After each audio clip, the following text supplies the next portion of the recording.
안녕하세요, 송 원장입니다. 우리 아이들 길고 긴 겨울방학이 시작되었습니다. 저 그 마음 너무 잘 알아요. 그런데 이 기나긴 겨울방학은 사실 우리 아이들의 부족한 부분을 채울 수 있는 유일한 기회이기도 하잖아요. 그렇다 보니 글쓰기는, 논술은, 스피치는 방학 특강을 놓쳤다라는 분들을 위해서요. 오늘은 겨울방학 동안 엄마표 글쓰기 어떻게 하면 좋을지 팁을 좀 드리려고 합니다.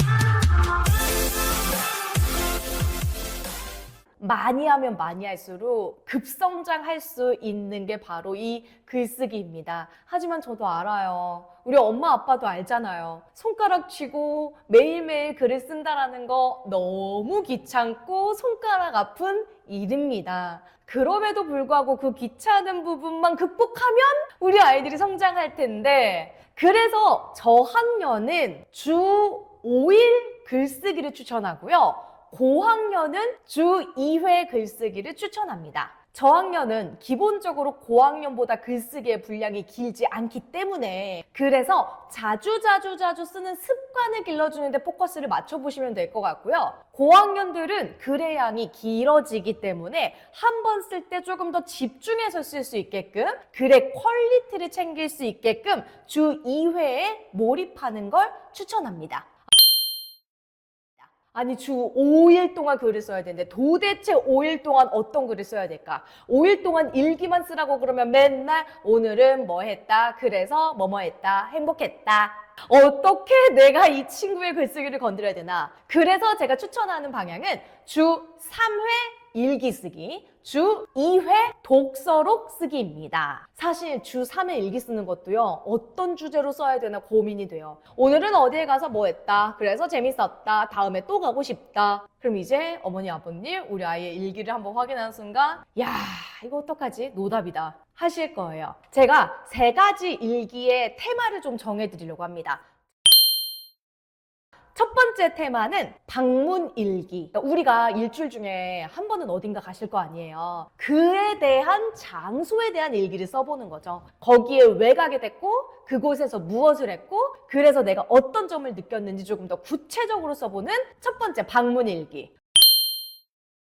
두 번째는 감사 일기입니다. 일주일 중에 가장 감사했던 일, 그 감사한 일은 행운이 될 수도 있고, 부모님이 될 수도 있고, 선생님이 될 수도 있고, 친구도 될 수 있고, 그냥 지나가던 아저씨가 될 수도 있지 않을까요? 분명히 일주일 중에 에피소드가 생깁니다. 엘리베이터를 놓칠 뻔했는데 누가 눌러줬다, 걱정되는 순간에 누가 내 손을 잡아줬다, 아니면 하물며 우리 아이들이 그런데 감사한 일 없어 라고 한다면, 엄마 아빠가 감사하잖아, 엄마가 맛있는 밥 차려줬잖아, 아빠가 안전하게 운전해줬잖아, 요런 어필을 한번 좀 해보셔서 감사 일기를 써보는 시간 가져보고요. 세 번째는 자랑 일기입니다. 방학 동안에 자랑할 일이 무조건 생길 수밖에 없어요. 물건을 산다든지 공부해서 무언가를 깨달았다든지, 이 모든 과정이 자랑이라는 테마로 묶어주면 우리 친구들은 쓸 말이 많아집니다. 사실 우리 자랑하면은 밖에 가서 재수없어 이런 소리 들을 수 있잖아요. 쟤는 맨날 자랑만 해. 이렇게 일기로 자랑을 하면서 나의 마음을 마음껏 표현할 수 있는 시간을 줘보시면 우리 아이들이 일기 쓰는 걸 또 재밌어 할 겁니다. 그리고 항상 이 일기는요, 확인하고 나시면 무조건 박수로 피드백을 해주셔야 돼요. 왜냐면 우리 아이들은 그 일기의 퀄리티라든지 우리 일기가 얼마나 짜임새 있게 썼는지를 엄마 아빠가 주목하실 게 아니라요, 습관, 오늘 하나를 썼다, 일주일에 3번을 썼다라는 그 행동 목표에만 어머님 아버님들이 칭찬을 해주세요. 그리고 글의 내용은 그냥 안 본눈 사세요. 그러다 보면 어느 순간 늘어 있어요. 첫 번째 가장 중요한 목표는 습관. 그리고 또 이제 여기에서 중요한 거는 양보다는 질입니다. 그래서 제가 방금 말씀드렸던 양보다 질이라는 거는 문장력을 보시라는 게 아니고요. 우리 아이들을 길게 쓰라고, 너무 짧아 더 써 이렇게 말씀하지 마시고, 처음 쓰는 친구들이라면 3문장부터. 근데 그 3문장 안에 군더더기 없이 쓰는 게 훨씬 더 중요한 거겠죠. 근데 엄마가 길게 쓰라고 한다고 해봤자 이 3번째 문장을 어떻게 늘려 쓰고 하다 보니 아이들도 쓰기 싫어지고 부모님도 이게 무슨 길게 쓴 거야 하면서 혼낼 일만 생기거든요. 그러니까 처음에는 우리 친구들이 쓰기 싫다고 그러면 3줄만. 훈련이 되면 5문장으로 늘려봅니다. 그럼 그 5문장에 무슨 일이 있었는지, 누구랑 어떤 일이 있는지 육하원칙을 쓰겠죠. 누가 언제 무슨 일이 있었다, 그 과정에서 어떤 일이 가장 기억에 남았다, 나는 그 결과 어떤 일이 생겼다, 그래서 나의 감정은 어떠했다, 다음에 또 이러면 어떻게 하겠다. 이렇게 5문장을 완성하면 이제 글을 짜임새 있게 쓰는 연습을 하는 거예요. 핵심 내용들이 들어가게끔 쓰는 게 중요합니다. 그리고 3번째로 중요한 것 중에 하나는 일기 쓰기에서는 느낀 점, 나의 감정인데요. 근데 이건 저희가 학원에서 수업해도 어땠어? 좋아요, 싫어요, 좋아요, 괜찮아요, 이렇거든요. 그럴 때 저는 이제 친구들에게 감정 카드를 나눠줍니다. 그래서 감정 카드를 우리 아이들이 일기 쓸 때 그 일기 쓸 때 쓰는 감정을 하나 골라보고 쓰자라고 하는 거예요. 그런데 대신에 어제 썼던 감정이 아닌 새로운 감정을 선택하게끔 해서 새로운 어휘력을 조금 더 바꿔줄 수 있게끔 해보시는 거예요. 특히 감정 관련된 단어를 많이 익히고 많이 사용할수록 글의 표현력이 늘어납니다.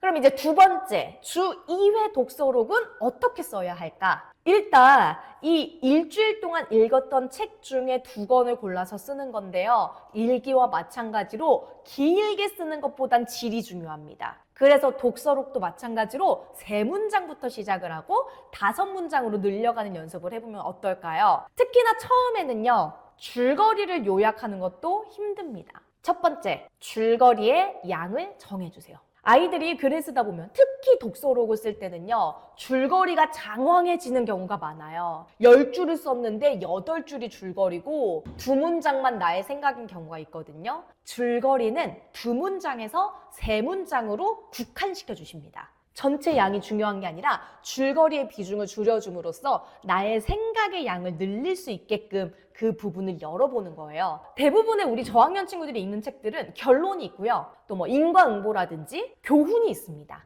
그럴 땐 2문장이면 충분해요. 주인공이 무슨 일을 겪는다, 그 과정에서 어떤 점들을 깨달아 어떻게 된다, 이 내용으로 꾸려가면 되는 게 줄거리 2문장짜리, 줄거리 3문장짜리, 4문장짜리는 에피소드들이 중간에 있어요. 그 다음으로 중요한 건요, 내 생각입니다. 우리 일기 쓸 때에도 감정이 어렵다 보니 감정의 가이드를 주자고 말씀드렸잖아요. 2번째는 나의 생각 채우기입니다. 줄거리를 2줄, 3줄로 정했으면 나머지 3줄, 4줄은 나의 생각이어야 되는데 마찬가지로 일기 쓸 때처럼 이 감정 표현에 취약한 친구들이에요.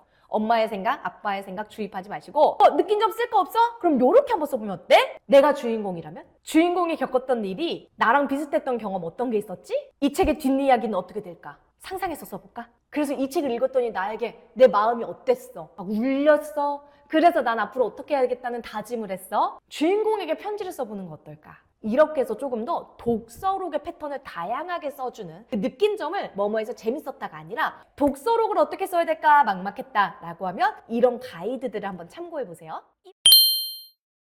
이번엔 고학년의 글쓰기입니다. 아무래도 글의 양이 길어질 수밖에 없어요. 최소 600자, 800자 정도는 채워야 됩니다. 그래야 서론, 본론, 결론 3단 구성이 완성이 되거든요. 그러면 주 2회 글쓰기를 고학년들은 어떻게 써야 될까요? 그죠? 이렇게 저학년 친구들처럼 일기쓰기를 하자? 그러면은 그냥 형식적으로 나열만 하다가 끝나는 일기쓰기가 될 수 있고요. 600자, 800자를 채우기가 힘듭니다. 그래서 빠질 수가 없는 게 책. 첫 번째로는 독서감상문 쓰기입니다. 이제 뭐 독서감상문을 쓰는 방법은 다양합니다. 우리가 뻔하게 쓰는 책을 읽게 된 계기, 내가 이 책을 선택한 이유, 책의 제목에서 상상한 부분, 그 다음 본론에서는 이 책의 내용, 그런데 줄거리는 짧게 써야 되고요. 중간중간 나의 생각을 가미한 본론, 결론, 나의 깨달음. 그래서 이렇게 3단 구성으로 쓰는 게 보편적인 독서 감상문입니다. 그러면 이 책을 읽고 내가 쓸 말이 많은 친구들은 독서 감상문 충분히 쓸 수 있어요. 그리고 나의 이야기도 풀어낼 수가 있습니다.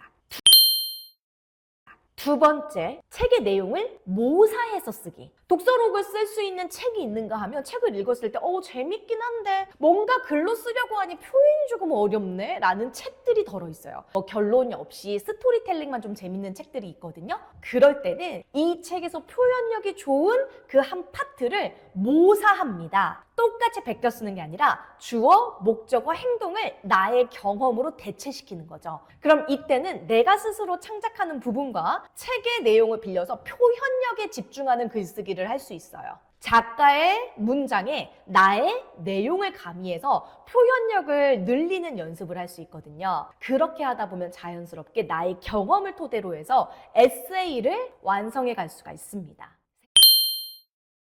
세 번째, 논설문 쓰기입니다. 주제 정하기가 어려워요. 선생님 어떻게 주제를 정해야 될까요? 첫 번째 참고해야 되는 건 책, 둘, 기사입니다. 신문기사. 어른 거 말고요. 어린이 신문 기사인데요. 신문사마다 NIE라는 코너가 다 있어요. 그 NIE로 정리되어 있는 신문 기사에 대한 생각할 거리를 주제로 논설문을 쓰게끔 해보시는 거죠. 하지만 주장은 할 수 있지만 뭔가 근거가 빈약할 수 있어요. 그때 어머님이 관련 책을 찾아주시거나 이제 고학년이면 우리 아이가 직접 그 관련 서적을 찾아서 읽어봐서 그 논설문 하나를 완성하게끔 한번 해보면 어떨까요? 처음 했을 때는 어려울 수 있어요. 하지만 내가 그 책을 찾는 과정, 내가 지식을 쌓는 과정, 근거를 정리하는 과정에서 월등히 실력이 올라갈 수 있습니다. 그래서 제가 이렇게 겨울방학 동안 엄마표 글쓰기 꿀팁들을 좀 전해드렸는데 이번 겨울방학 좀 길잖아요. 2달 동안 우리 아이들 글쓰기 실력을 쭉쭉 늘려보는 겨울방학 건강하게 보내시기 바라겠습니다.